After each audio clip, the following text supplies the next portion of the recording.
स्नातक और शिक्षक एमएलसी चुनाव को लेकर के समाजवादी पार्टी ने अब मोर्चाबंदी शुरू कर दी है। उत्तर प्रदेश समाजवादी पार्टी के प्रदेश अध्यक्ष नरेश उत्तम पटेल कानपुर पहुंचे हैं और उसके बाद कानपुर देहात, जालौन, हमीरपुर, बरेली, मुरादाबाद सभी का दौरा करने जा रहे हैं। आज से प्रचार युद्ध शुरू हो गया है।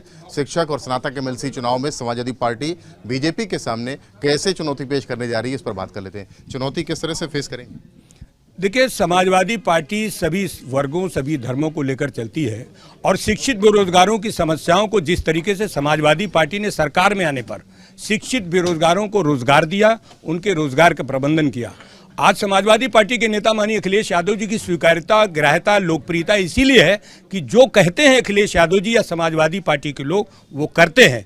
हमें पूरी उम्मीद है कि जो 3 स्नातक निर्वाचन क्षेत्र के चुनाव हैं, 2 शिक्षक निर्वाचन क्षेत्र के चुनाव हैं, इन 5 चुनाव पर समाजवादी पार्टी का मुकाबला सरकार से है और सरकार की नाकामियां जनता के बीच में है। चाहे शिक्षित बेरोजगारों का मामला हो, चाहे शिक्षकों के समस्याओं का मामला हो, सारे सवालों पर भारतीय जनता पार्टी एकदम बेनकाब हो गई है। सारे शिक्षक आंदोलित हैं, शिक्षित बेरोजगार आंदोलित हैं। इस आंदोलन की वजह से इस बार समाजवादी पार्टी के 5 उम्मीदवार चुनाव जीत कर जाएंगे। Bharatiya Janata party micro management में लगी है। वो कह रही है कि अब मदरसा शिक्षकों पर भी उसकी नजर है। मतलब सारे शिक्षक तो ठीक है, लेकिन मदरसा शिक्षकों के लिए भी बहुत कुछ किया गया है दोनों सरकारों के द्वारा, इसलिए अब उनके पास भी जाएंगे और समर्थन जुटाएंगे। उन्होंने किसी भी तरीके के शिक्षकों की मदद नहीं की है। वित्तविहीन शिक्षक मानदेय के लिए परेशान है। माननीय अखिलेश यादव जी ने सरकार में वित्तविहीन शिक्षकों को मानदेय देना शुरू किया था और 6वां साल उत्तर प्रदेश में है, वित्तविहीन शिक्षकों को मानदेय 1 पैसा नहीं मिल रहा है। ये सबसे बड़ा दुर्भाग्य है। इसीलिए जो शिक्षित शिक्षक लोग हैं वो सब भारतीय जनता पार्टी से निराश हैं। उम्मीद है कि अखिलेश यादव जी आएंगे और उनके उम्मीदवार जीत कर आएंगे, हमारा जीवन अच्छा होगा। साल 2024 के लिए समाजवादी पार्टी किस तरह से तैयारी कर रही है? प्रदेश कार्यकारिणी, राष्ट्रीय कार्यकारिणी का गठन आने वाले दिनों में होने वाला है। कहा जा रहा है कि बीएसपी से आए हुए तमाम ऐसे चेहरे, उनको चेहरों को काम दिया जा सकता है। नहीं, समाजवादी पार्टी अभी फिलहाल तो 5 विधान परिषद के जो चुनाव है उस पर हमारा फोकस है और इन चुनावों के बाद हम 2024 के चुनाव की तैयारी के बारे में भी हम आपको बताएंगे। बीएसपी पश्चिम पर तमाम वोट बैंक पर अपने जो बिखरा हुआ वोट बैंक है उसको सहेजने में लगी हुई है।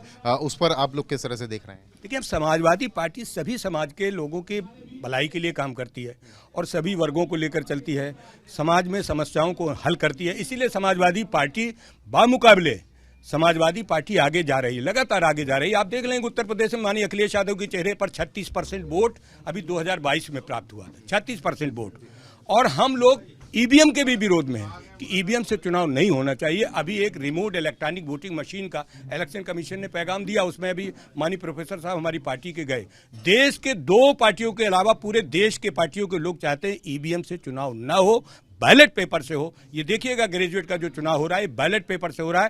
बैलेट पेपर के चुनाव में बनारस में जहां से माननीय प्रधानमंत्री जी वहां से नेतृत्व करते हैं, वहां की दोनों सीटें स्नातक की और शिक्षक की समाजवादी पार्टी ने प्राप्त किया था। जहां पर हमारे डिप्टी चीफ मिनिस्टर हैं, वहां की सीट पर को भी डॉक्टर मान सिंह ने चुनाव जीता था। मुझे उम्मीद है कि बैलेट पेपर से चुनाव हो रहा है और बैलेट पेपर में समाजवादी पार्टी के 5 उम्मीदवार चुनाव जीतेंगे। समाजवादी पार्टी की पुरानी मांग भी रही है कि ईवीएम से चुनाव ना कराया जाए, क्योंकि ईवीएम में गड़बड़ी की जाती है। और एक बार फिर से प्रदेश अध्यक्ष वही बात को कहते हुए कि बैलेट से चुनाव होगा तो समाजवादी पार्टी 5 की 5 सीटें एक बार फिर से जीतेगी। कानपुर से कैमरामैन पंकज निगम के साथ रतीश त्रिवेदी, एबीपी गंगा।